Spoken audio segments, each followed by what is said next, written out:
আসসালামু আলাইকুম রহমতুল্লাহি ওবারাকাতু। ইস্তিগফার আল্লাহ তাআলার কাছে ক্ষমা প্রার্থনা করার এক মহান ইবাদত, উত্তম ইবাদত। কোরআন ও সহি হাদিসে এর অসংখ্য ফজিলত বর্ণিত হয়েছে। এটি শুধু গুনাহ মাফের মাধ্যমেই নয়, বরং আল্লাহর রহমত, বরকত ও নৈকট্য লাভের অন্যতম গুরুত্বপূর্ণ আমল। সুবহানাল্লাহ। কিন্তু দুঃখজনক হলেও সত্য, ইস্তিগফার সম্পর্কে আমাদের সমাজে নানা ভুল ধারণা প্রচলিত রয়েছে। আজকের এই ভিডিওতে আমরা ইস্তিগফার সম্পর্কে মুসলিমদের 15টি প্রচলিত ভুল ধারণা তুলে ধরার চেষ্টা করব। তাই ভিডিওটি শেষ পর্যন্ত দেখুন। বেহেশতের আমল ইউটিউব চ্যানেলের সুপ্রিয় দিনী ভাই ও বোনেরা, অনুগ্রহ করে ভিডিওতে একটি লাইক দিয়ে কমেন্টে আলহামদুলিল্লাহ লিখে দেখতে থাকুন। কিছু জানার থাকলে কমেন্টে প্রশ্ন করুন, ইনশাআল্লাহ উত্তর দেওয়ার চেষ্টা করব। 1 নম্বর যে ভুল ইস্তিগফার সম্পর্কে, শুধু বড় গুনাহের জন্য ইস্তিগফার করতে হয় মনে করা। ইস্তিগফার শুধু বড় গুনাহের জন্য নয়, বরং ছোট বড় সব গুনাহ, ভুল ত্রুটি এবং আল্লাহর কাছে সর্বদা ক্ষমা প্রার্থনার এক মহান ইবাদত। আল্লাহ তাআলা বলেন, তোমরা তোমাদের রবের কাছে ক্ষমা প্রার্থনা করো, নিশ্চয়ই তিনি অত্যন্ত ক্ষমাশীল। সূরা নূহ 10 নম্বর আয়াত। এমনকি মহান আল্লাহ রাসূল সাল্লাল্লাহু আলাইহি ওয়াসাল্লাম, নবীজির কোনো গুনাহ নাই, নবীজি ছিলেন নিষ্পাপ, মাসুম, সকল নবীগণ নিষ্পাপ। তিনিও রাসূলুল্লাহ সাল্লাল্লাহু আলাইহি ওয়াসাল্লাম প্রতিদিন 70 বার, অন্য বর্ণায় 100 বার ইস্তিগফার করতেন। সহিহ বুখারী শরীফের হাদিস, 6307 নম্বর হাদিস। তাই ইস্তিগফার কেবল বড় গুনাহের জন্য নয়, বরং প্রতিদিনের সুন্নাহ ও মুমিনের নিয়মিত আমল। 2 নম্বর ভুল ইস্তিগফার সম্পর্কে, বৃদ্ধ বয়সে ইস্তিগফার শুরু করলেই যথেষ্ট মনে করা। শুনেন, মৃত্যু কখন আসবে তা কেউ জানে না। তাই ইস্তিগফার ও তাওবাকে বৃদ্ধ বয়সের জন্য রেখে দেওয়া ইসলামের শিক্ষা নয়। আল্লাহ তাআলা বলেন, তোমরা তোমাদের রবের কাছে ক্ষমা প্রার্থনা করো, ক্ষমা চাও এবং তারই কাছে তওবা করো, তারই কাছে ফিরে আসো। সূরা হুদ আয়াত নম্বর 3। তাই যৌবন, বার্ধক্য, জীবনের প্রতিটি সময়ের নিয়মিত ইস্তিগফার করা একজন মুমিনের কর্তব্য, দায়িত্ব।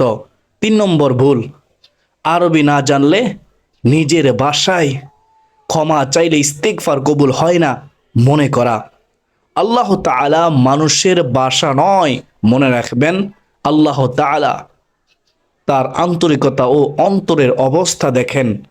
তাই কেউ যদি আরবি না জানেন, তবুও তিনি আন্তরিকভাবে বিশ্বাসের সাথে নিজের ভাষায় আল্লাহর কাছে ক্ষমা প্রার্থনা করতে পারেন, ক্ষমা চাইতে পারেন।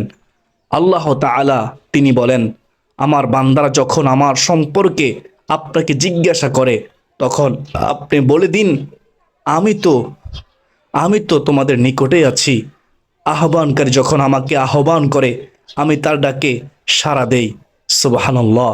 সূরা আল বাকারা আয়াত হচ্ছে 186। তবে কোরআন ও সহিহ হাদিসে বর্ণিত ইস্তিগফারের দোয়াগুলো শিখে অর্থ বুঝে পড়া আরও বেশি উত্তম ও অধিক ফজিলতপূর্ণ।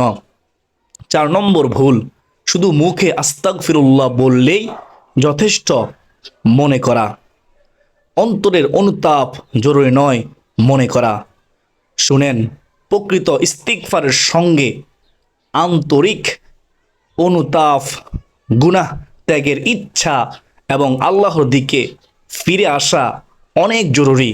রাসূলুল্লাহ সাল্লাল্লাহু আলাইহি ওয়াসাল্লাম বলেছেন, অনুতাপ হলো তওবা। তাই শুধু মুখে আস্তাগফিরুল্লাহ বলা নয়, বরং অন্তর থেকে লজ্জিত হয়ে আল্লাহর কাছে ফিরে আসাই প্রকৃত ইস্তিগফারের দাবি। 5 নম্বর ভুল ইস্তিগফার সম্পর্কে, শুধু তওবা ছাড়া ইস্তিগফার করলেই সব গুনাহ মাফ হয়ে যায় মনে করা।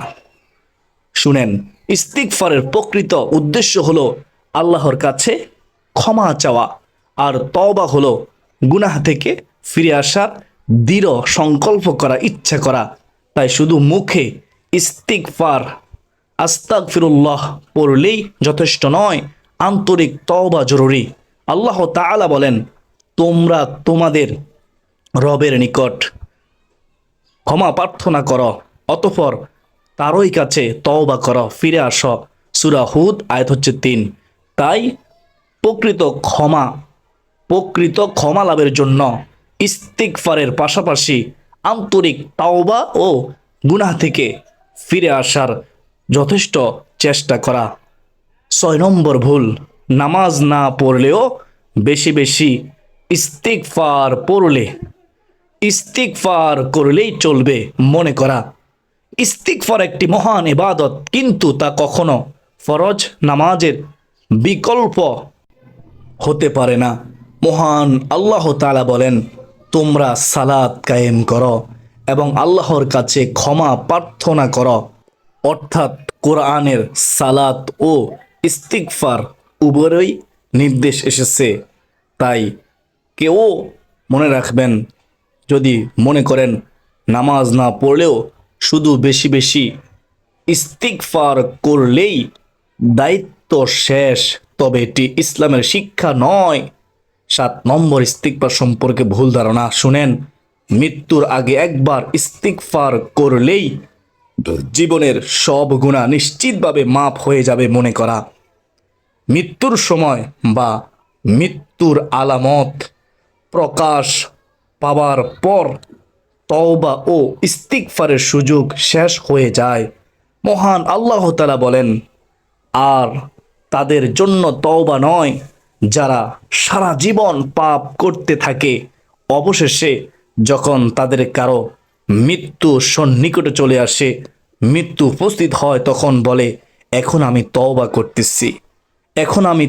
করতেছি। সূরা আন-নিসা আয়াত হচ্ছে 18। তাই জীবনের শেষ মুহূর্তের অপেক্ষা না করে সুস্থ অবস্থায় নিয়মিত ইস্তিগফার ও আন্তরিক তওবা করা একজন মুমিনের কর্তব্য। 8 নম্বর ভুল ধারণা, শুধু রমজান মাসে ইস্তিগফার করা উচিত এটি মনে করা। ইস্তিগফার শুধু রমজান মাসের জন্য নির্ধারিত কোনো ইবাদত নয়, বরং সারা বছর নিয়মিত ইস্তিগফার করার একটি গুরুত্বপূর্ণ আমল। একজন মুমিন সুখে থাকুক, দুঃখে থাকুক, অবসরে, ব্যস্ততায় এবং বছরের প্রতিটি সময় আল্লাহর কাছে ক্ষমা প্রার্থনা করবেন, ইস্তিগফার করবেন।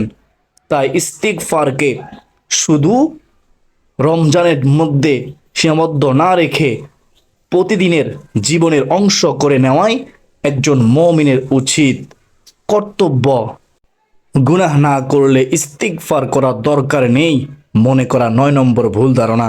শুনেন, ইস্তিগফার শুধু গুনাহের কারণে নয়, বরং আল্লাহর নৈকট্য লাভ, বিনয় প্রকাশ এবং তার রহমত কামনারও একটি মহান ইবাদত। তাই আল্লাহর রাসূলুল্লাহ সাল্লাল্লাহু আলাইহি ওয়াসাল্লাম যিনি নিষ্পাপ ছিলেন তিনিও প্রতিদিন 70 বারের বেশি, অন্য বর্ণায় 100 বার ইস্তিগফার এর চেয়ে বেশি করতেন।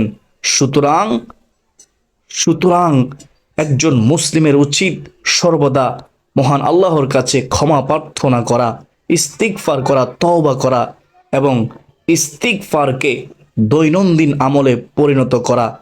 10 নম্বরে, শুধু গুনাহের পরেই ইস্তিগফার করতে হয় এটি মনে করা, অন্য সময় নয়। এরকম মনে করা ইস্তিগফার শুধু কোনো গুনাহের পর করার আমলে নয়, মনে রাখবেন। বরং একজন মুমিনের দৈনন্দিন জীবনের অংশ।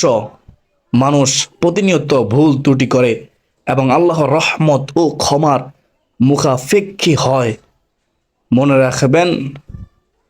তাই শুধু কোনো গুনাহের পর নয়, বরং সুখে দুঃখে অবসরে ব্যস্ততায় সদা সর্বদাই সব সময় আল্লাহর কাছে ক্ষমা প্রার্থনা করা উচিত। ইস্তিগফার সম্পর্কে 11 নম্বর ভুল ধারণা।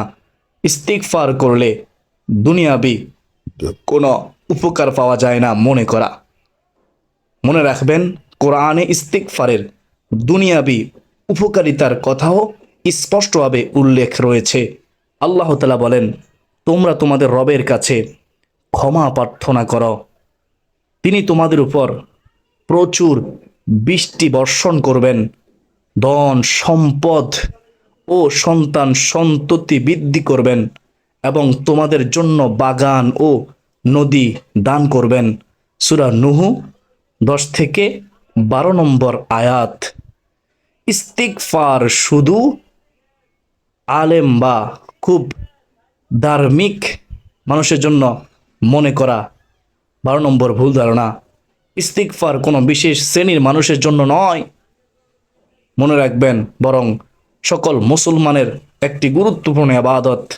আল্লাহ তাআলা সকল মুমিনকে ক্ষমা প্রার্থনার নির্দেশ দিয়েছেন। তিনি বলেন, তোমরা তোমাদের রবের কাছে ক্ষমা প্রার্থনা করো, নিশ্চয়ই তিনি ক্ষমাশীল, তিনি ক্ষমা করতে ভালোবাসেন। সূরা নূহ 10 নম্বর আয়াত।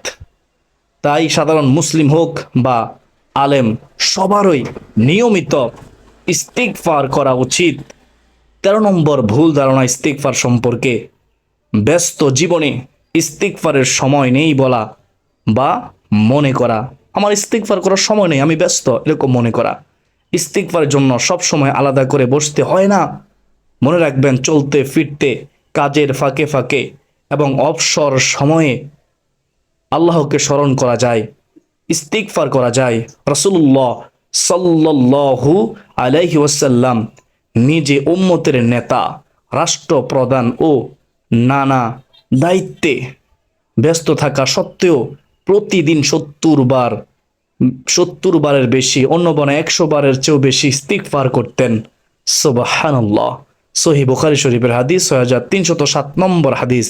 তাই ব্যস্ততা, ইস্তিগফার ছেড়ে দেওয়া উচিত নয়।